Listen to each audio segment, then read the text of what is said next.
Hi guys, today I am going to show you how to take the backups and restore the backups from your iPhone to MacBook. Here I am taking the backup of my iPhone XR to the MacBook.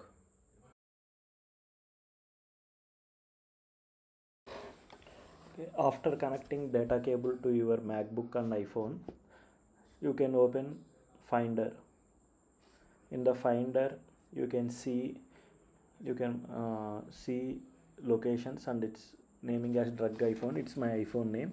Here it will show the memory and the charging percentage, and here you can see music, movies, TV shows, everything that's synced in the iCloud.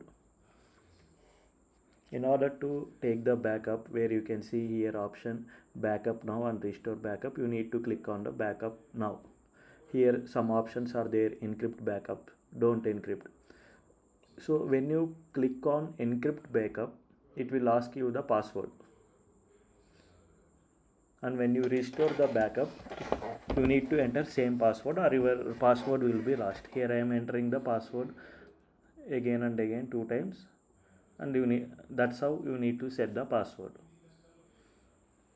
But here I don't want to encrypt my backup. I don't have any important data to store to encrypt it. That's why I'm clicking on cancel.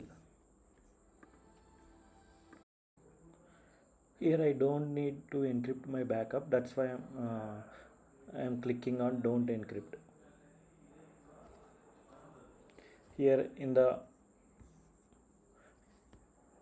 below of the screen, where you can see the status bar, how how long it will take to complete the backup. My iPhone storage is 64 GB, which is 8 GB free.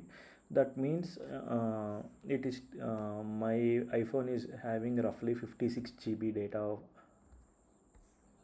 and for to complete the backup of 56 GB, it took 15 to 20 minutes in between. Already I have taken the backup, that's why I am saying the estimation time. Now I am showing how to restore the backup. You need to click on this restore backup and here it will show the list of backups that you have taken in that MacBook. Here I have taken only one backup, that's why it is showing only one option, and you need to select that backup and you need to click on the restore. Again, in order to restore the backup, it will take again 30-20 minutes. Thank you.